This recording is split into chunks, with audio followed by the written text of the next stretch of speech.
Barça 2, Atalanta 2 en un partido que prometía mucho pero que al final se quedaron solo en esperanzas. Partido un poco decepcionante debido principalmente a la actitud del Barça, que no se tenía que jugar nada y eso mismo lo reflejaron los jugadores en el campo, dando un partido un poco descafeinado porque el partido en sí tenía mucho potencial debido a las tácticas de Gasperini. Lo más interesante fue ver cómo el Barça pretendía superar el esquema planteado por Gasperini, que se basaba en persecuciones uno versus uno, sobre todo en el centro del campo, donde los medios del Atalanta estaban muy encima para no dejar jugar a los medios del Barça, y por momentos lo lograron. También es un partido que sirve para ver la capacidad de entendimiento que tienen los jugadores del Barça, de saber relacionarse como equipo. El Barça, como es costumbre, salió con la intención de dominar el partido y tener el control del balón. Ante esto, el Atalanta decidió hacer una presión alta y, como lo dijimos, en un uno versus uno. Vamos a iniciar explicando la presión del Atalanta, que salió con un esquema 5-3-2 o un 5-2-1-2, o también en las aplicaciones salía como un 3-4-1-2. Son distintos esquemas que en el campo no tienen mucha relevancia.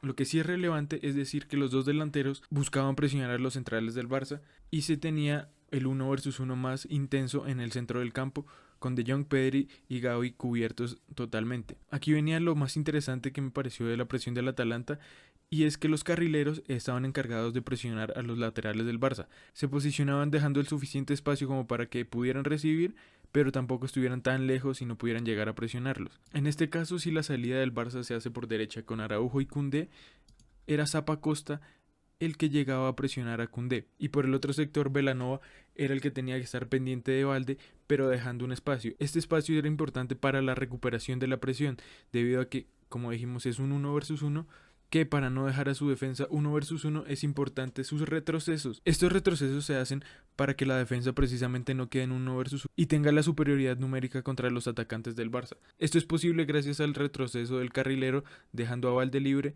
para que pueda ayudar en defensa. Ante esta presión también son increíblemente importantes los duelos. Los duelos permiten superar jugadores y así romper la presión. El jugador clave para esto fue Lamine, ya que Lamine tenía dos formas principales de ganar estos duelos, y era o con pases o con regates. Varios de esos pases fueron a la primera. Recuerdo varios taconazos que dejaban a su defensa plantado y le permitían al Barça avanzar. Y la otra manera son los regates, que aquí vamos a ver una imagen de los regates exitosos del Barça en todo el partido, y los vamos a comparar con los regates exitosos de Lamine. Como se puede ver, Lamine es el principal ejecutor de regates en el Barça, y esto también es un problema, ya que al solo tener un jugador con esa capacidad hace que los ataques del Barça sean menos peligrosos y más predecibles, porque se sabe que Lamine es el jugador que va a intentar regatear y Rafinha es el jugador que va a correr, y Lewandowski queda en medio de los dos sin ser muy bueno para buscar balones al espacio y también sin ser muy bueno para dar esos pases al hueco. Por esta capacidad de Lamine fue que la mayoría de relaciones del Barça se dieron por derecha. Como Lamine tiende a quedarse en su posición, era Lewandowski y Rafinha los que tenían que dejar sus posiciones para acercarse a banda derecha y así generar relaciones que le permitieran al Barça avanzar. Les estoy mostrando el mapa de toques de Rafinha. Como pueden ver, está disperso por todos los sectores del campo, tanto por izquierda como por derecha, y también bajando a recibir cerca del área del Barça. Y también es algo curioso ver que los disparos de Rafinha se dieron desde el sector derecho, pero como les dije, Rafinha es un excelente jugador para interpretar estas relaciones y moverse por todo el frente de ataque para darle más opciones al equipo. Y aquí también les muestro el mapa de toques de Lewandowski. Como se puede ver, también está disperso por toda la cancha. También tiene acciones muy cercanas al área propia, pero lo curioso es que tiene muy pocas en el área rival y solo tiene un tiro. Esto se debe principalmente a la presión del Atalanta, que situaba al Barça en su propio campo y hacía que los delanteros tuvieran que bajar y jugar más en el medio del campo, alejándose de su zona. Como lo vemos aquí, Lewandowski también, la mayoría de sus toques son por banda derecha. Como les dije, esta banda es magnética para el Barça por la presencia de Lamine. Y por último les muestro el mapa de toques de Lamine. Como se puede ver, él sí, su zona de acción está sobre todo por la banda derecha, y también sus tiros es consecuente con la posición en la que juega, aunque también se tienen acciones por la banda contraria, ya que esto también lo provocó la presión del Atalanta y la libertad de movimientos que tenían los jugadores del Barcelona con tal de superar esta presión. Otro de los efectos interesantes que tiene la presión del Atalanta es que obliga a los equipos a jugar de cierta forma más directa. No es una obligación, pero sí es la forma más fácil para romper la presión. Ante esto también es cierto que el Barça tiene la tendencia a que cuando lo presionan de manera intensa, juegan largo. Me gustaría que se hiciera un poco más énfasis en la creación de juego para superar la presión, porque al jugar en largo se salta lo que para mí es es la línea con los mejores jugadores del Barça, que es el medio del campo. Al jugar de manera directa son muchísimo más importantes los delanteros y los defensas, porque los delanteros son los que tienen que realizar los movimientos y los pases para romper esa presión, dejando así olvidado el centro del campo. Les estoy mostrando el mapa de toques de Pedri y Gavi en el partido. Como se puede ver, está perfectamente ubicado en el tercio central de la cancha. Si vamos a analizarlo un poco más, los que se encuentran más cercanos al área del Barça serían toques en salida, cuando el Atalanta estaba presionándolos y tenían que bajar a recibir, y los que están más cercanos a la línea de la mitad del campo son cuando el Barça podía atacar en bloque. Sin embargo, hacen falta toques más cercanos al área rival. En el área rival solo hay una intervención de estos dos jugadores y el resto de intervenciones están muy lejos del área. Esto quiere decir que ya cuando el Barça podía atacar en bloque, Pedri y Gavi tampoco fueron decisivos y no se les podía encontrar. Y pienso que es un buen termómetro, por decirlo así, del partido la cantidad de veces y la calidad de veces que Pedri pudo intervenir. Esto se ejemplifica con la estadística de toques. En este partido Pedri tuvo 51 toques. En el partido anterior que pudo jugar, que fue contra el Benfica, tuvo 119 toques. Contra el Getafe tuvo 96 toques. Contra el Betis tuvo 90 toques. Contra el Madrid tuvo 71 toques y contra el Athletic tuvo 80 toques. Esto quiere decir que la presión del Atalanta fue efectiva para obligar al Barça a saltarse el centro del campo y que uno de sus mejores jugadores no tuviera peso en el partido. Esto si lo comparamos con el mapa de toques de De Jong, se ve que De Jong sí cumplió su rol. Tenemos toques cercanos al área del Barça, lo que indica que De Jong estuvo presente en la salida del juego del Barça. Y como vemos también, su rango de acción se encuentra en todo el tercio central del campo, que esto se sobrepone de manera casi perfecta con Pedri y con Gavi, pero teniendo en cuenta que Pedri y Gavi son jugadores con roles más ofensivos que De Jong, significa que estos jugadores no pudieron cumplir ese rol. El mapa de calor permite hacer una lectura muy ajustada del partido. Como vemos, la banda derecha es la principal zona del Barça de acción. Esto, como les digo, es resultado de que Lamine, Rafinha, Lewandowski, Gavi y Pedri todos dejaran su zona para relacionarse por esta banda debido al peso que tiene Lamine en el ataque, y por la otra banda se tiene que Valdés la principal amenaza. Como vemos, hay poca acción del Barça en el área rival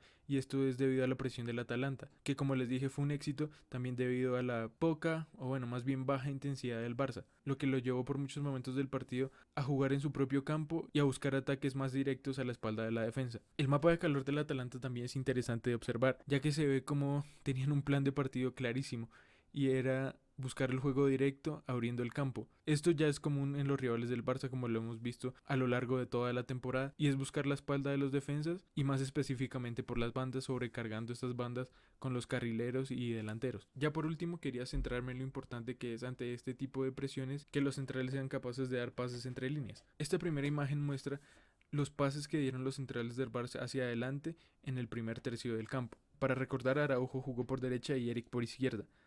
Aquí se puede ver que la mayoría de pases de Eric están muy juntos y al borde del área. Esto implica que los pases que dio Eric hacia adelante fue cuando estaba presionado y por la orientación fueron muy probablemente a banda izquierda. Esto se da ya que precisamente el Atalanta busca inducir a Eric a dar pases con su pierna mala. Para esto le cerraban el carril interior y lo obligaban a dar pases por izquierda. Es distinto a lo que pasa con Araujo. Vemos que los pases de Araujo son más dispersos y los que están dentro del área implican que son pases hacia la banda.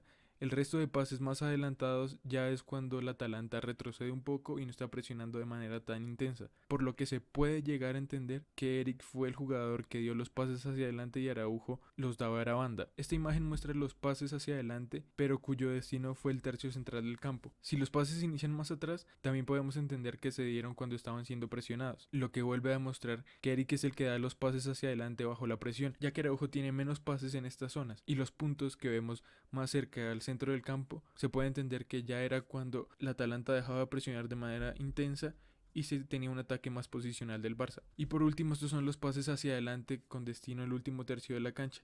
Lo mismo, vemos que los pases de Eric son más atrás que los de Araujo. Esto implica que los hace cuando los están presionando más y es el único central que puede dar estos pases que permitan superar la presión. Y por este lado Araujo tiene que dar el pase primero a Koundé para que Koundé sea el que después permita con otro pase superar las líneas de presión. Para terminar tengo que decir que no entiendo lo que quiso hacer el Barça en el partido. Para mí hubiera sido preferible poner una alineación con solo suplentes, que precisamente por ser suplentes estos jugadores iban a dar la máxima intensidad con tal de mostrarse y ganarse un puesto en el 11 titular. Sobre todo noté bajos de intensidad a Koundé y Araujo. Lo de Koundé en varias acciones se vio que no retrocedía con la intensidad adecuada. En el primer tiempo, en la jugada que Valde casi hace autogol, se da porque Koundé sale a presionar muy lejos, cosa que tiene que hacer, pero después deja olvidado a Zapacosta y Zapacosta se desmarca y es Araujo el que tiene que cerrar ese espacio porque Koundé no baja a defender con la intensidad adecuada. En otras acciones también se vio que Koundé estaba lejos de los centrales o mal posicionado para el fuera. Fue un partido que